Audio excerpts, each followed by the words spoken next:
महारानी कौशल्या के कक्ष में चतुर्भुज रूप धारण करके नारायण खड़े और क्या कह रहे, माँ तुमने पुत्र के रूप में बुलाया था, देखो मैं आ गया।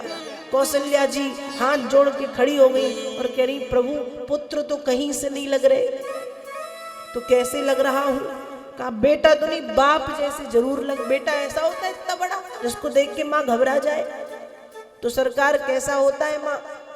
कहा प्रभु छोटा होता है। छोटे होते गए होते गए होते गए। माँ ने कहा और छोटा और छोटा और छोटा, और कितना छोटा एक बार में बताओ? कहा इतना छोटा कि मेरी गोद में समा जाओ। माँ तत्व वो तत्व है जो ब्रह्म को भी अपने गोद के आकार का बनाने का सामर्थ्य रखती है। गोद में आ गए। अब ठीक मैया? बिल्कुल ठीक नहीं। बच्चे के 2 हाथ होते, 4 हाथ देख के भाग जाएंगे लोग कि पता नहीं क्या पैदा हो गया है। 2 हाथ करो, ठीक है। 4 हाथ थे, 2 गायब किए 2। अब ठीक? बिल्कुल ठीक नहीं। इतनी ज्ञानियों जैसी बातें करोगे ना तो फिर भी लोग डरेंगे, पता नहीं क्या पैदा हो गया। पैदा ही होते से बोल रहा, मुंह ही बंद नहीं कर रहा, ज्ञान पे ज्ञान, ज्ञान पे ज्ञान दिए जा रहा है। तो मैया क्या करूं? कहा रो। राम जी कहते मैं नहीं रोता। मैं क्यों रो? मैं संसार का मनुष्य हूं क्या जो बात बात पे रो? कौशल्या जी कहती प्रभु मैं जानती हूँ आप संसार के मनुष्य नहीं है और आपके जीवन में कोई कष्ट नहीं है जिससे आप रोए, पर प्रभु आपके भक्तों को, संतों को, गौ माता को, ब्राह्मणों को बड़ा कष्ट है। अपने भक्तों के कष्टों को देख करके रोइए। और जब निवेदन किया है तो गोस्वामी जी मानस में लिख रहे हैं, गोस्वामी जी रामचरितमानस में लिखते हैं, सुनी से सुरोदन परम प्रिय वाणी, सुनी से सुरोदन परम प्रिय वाणी, सब ब्रह्मचरी आई सब रानी, सब ब्रह्मचरी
दिन के 12 न ज्यादा धूप है न ज्यादा ठंड है, मतलब एकदम सामान्य मौसम है। बसंत ऋतु का समय है। चैत्र मास के शुक्ल पक्ष की 9वीं तिथि में दिन के 12 बजे न ज्यादा गर्मी है न ज्यादा ठंड है। बसंत ऋतु के पावन अवसर पर महारानी कौशल्या के कक्ष से जोर जोर से एक छोटे से शिशु के रुदन की, रोने की जब किलकारियों की आवाज पूरे भवन में गूंजी है, दासियां रानियां चारों तरफ महारानी को घेर के खड़ी थी।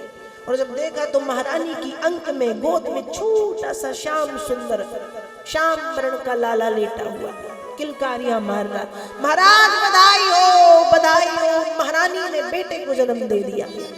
फिर थोड़ी देर के बाद कैकेयी मैया ने एक पुत्र को, सुमित्रा मैया ने 2 लालाओं को जन्म दिया है। बधाइयां दी गई, बधाई हो बधाई हो बधाई हो। 4 लालाओं ने एक साथ जन्म लिया है। और तीर्थराज प्रयाग की पावन भूमि से आप सभी जनों को भी राम जन्म की बहुत बहुत बधाई हो बधाई हो बधाई हो। बोलिए राम लला सरकार की जय, चारों भैया की जय, कौशल्या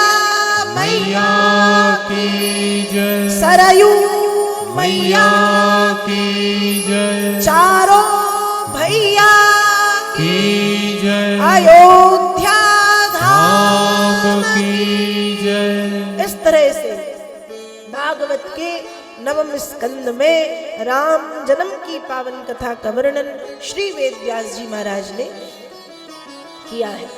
तो आप सबने राम जन्म की कथा सुनी भागवत के नवम स्कंद में, और प्रारंभ होता है अब दसम स्कंद, भागवत का दसम स्कंद। नवम स्कंद में पूरा सूर्यवंश, सूर्यवंश के राजा, सूर्यवंश की वंशावली, गंगा अवतरण की कथा, राम जन्म की कथा के साथ नवम स्कंद को वेद व्यास जी पूर्ण करते हैं। प्रारंभ होता है दसवां स्कंद, और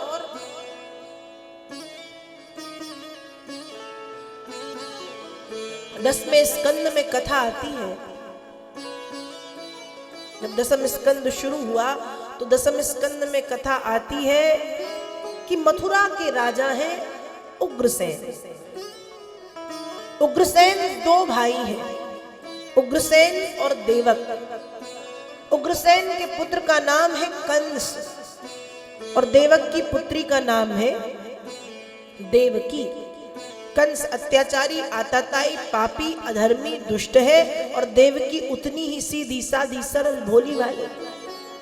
कंस अत्याचारी तो है, लेकिन कंस अपनी चचेरी बहन देवकी से बहुत प्रेम करता, स्नेह रखता है।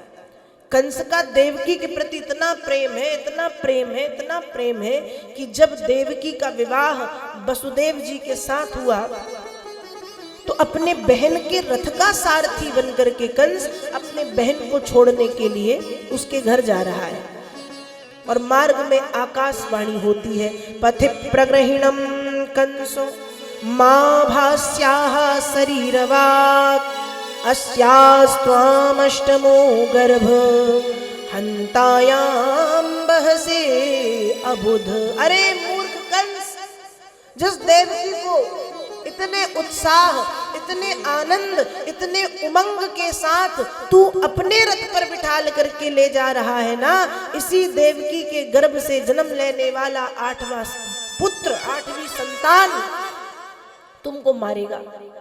ऐसा कह के आकाशवाणी हो गई बंद। अब आकाशवाणी बंद हुई, थोड़ी देर तो वो सोच में पड़ रहा था कि क्या हुआ, क्या बोला, किसने कहा। उसके बाद रथ रोक के, रथ से नीचे उतर के देवकी के बाल पकड़ के देवकी को रथ से नीचे उतारा, तलवार निकाल के मारने ही वाला था। वसुदेव जी ने हाथ पकड़ा है, शाम दाम दंड भेद 4 नीतियों से समझाया, नहीं माना। कई बार समझाया, नहीं माना।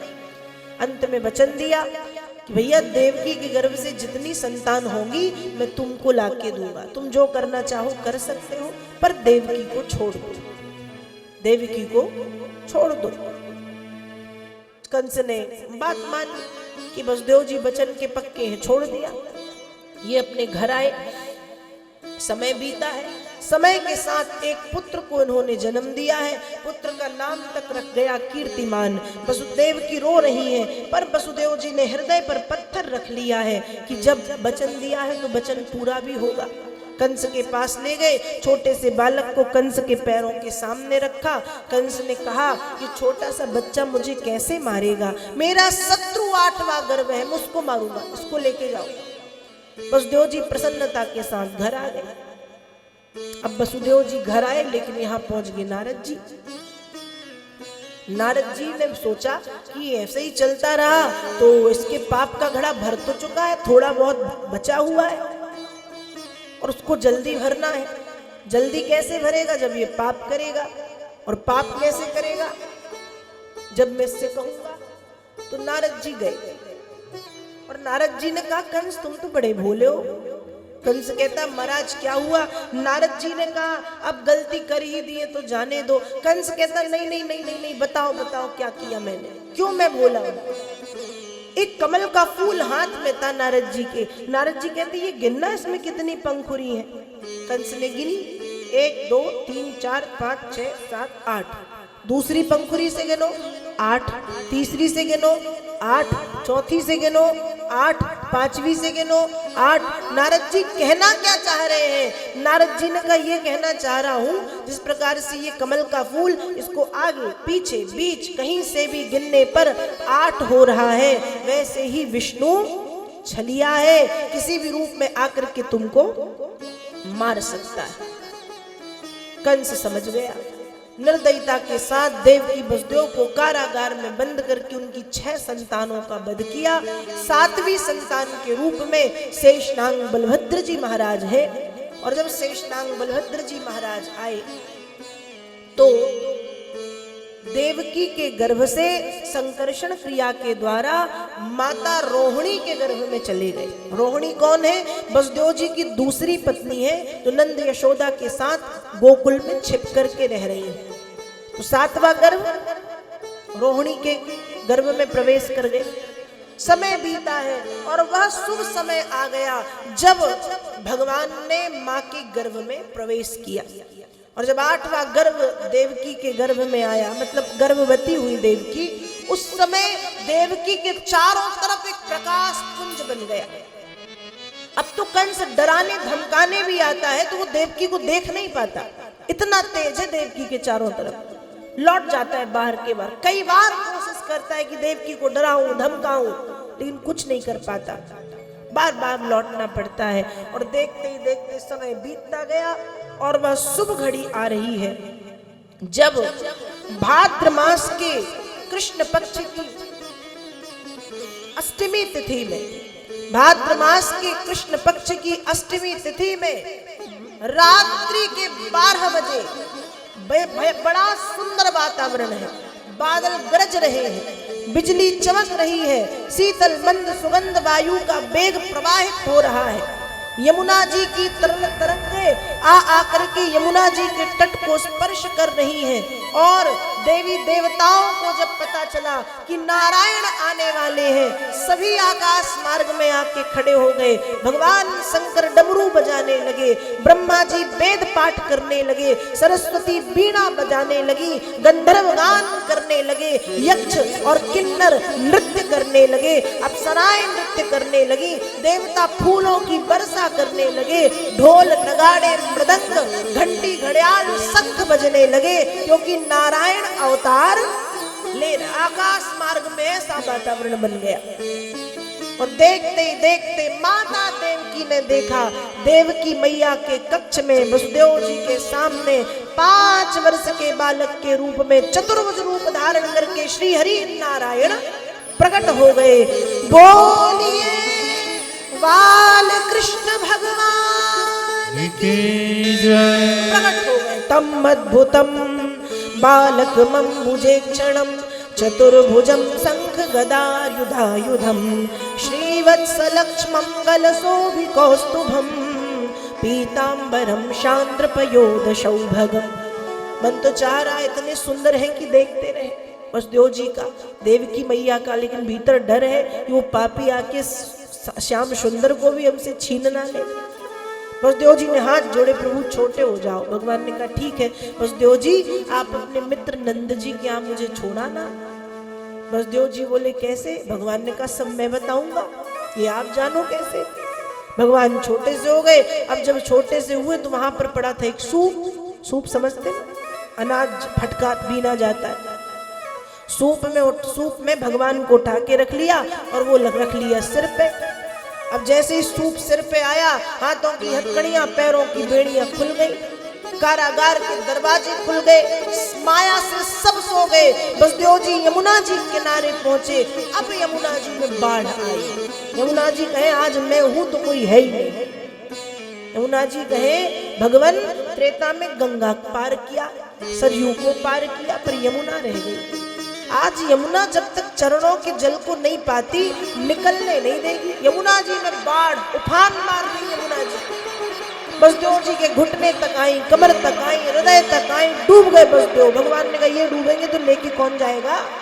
तुरंत पैर बाहर निकाले और यमुना जी ने पैर धोए, जल पिया। यमुना जी पैरों के नीचे से बह रही हैं। वसुदेव जी लाला को लेकर के गोकुल पहुंचे हैं।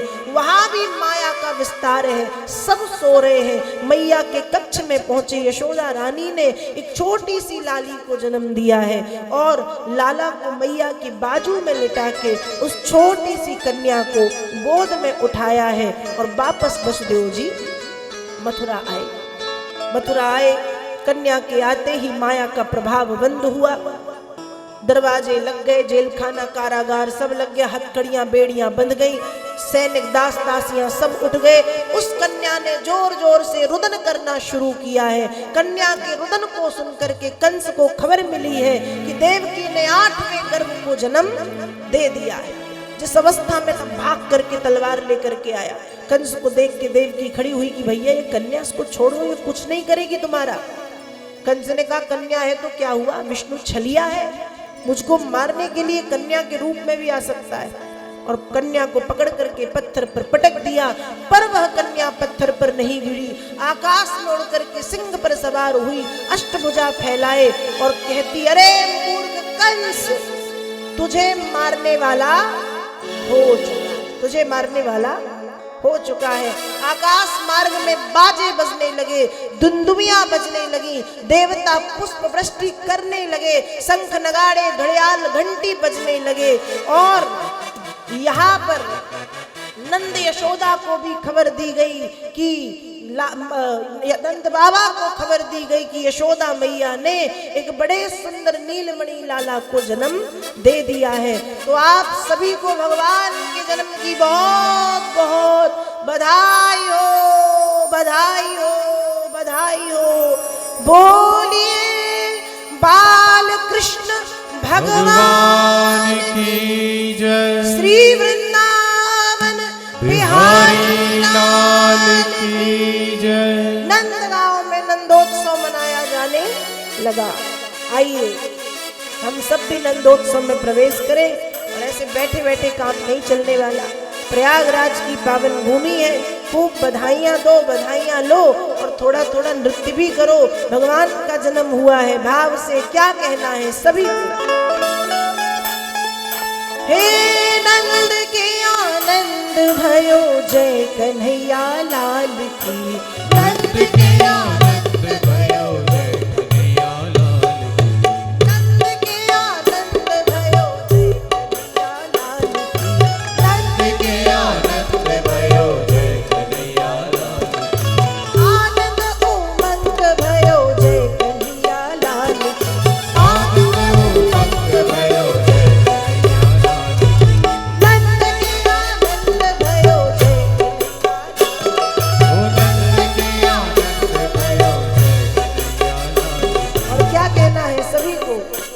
गोपियां मैया यशोदा के सामने खड़ी हैं और क्या कह रही हैं मैया से।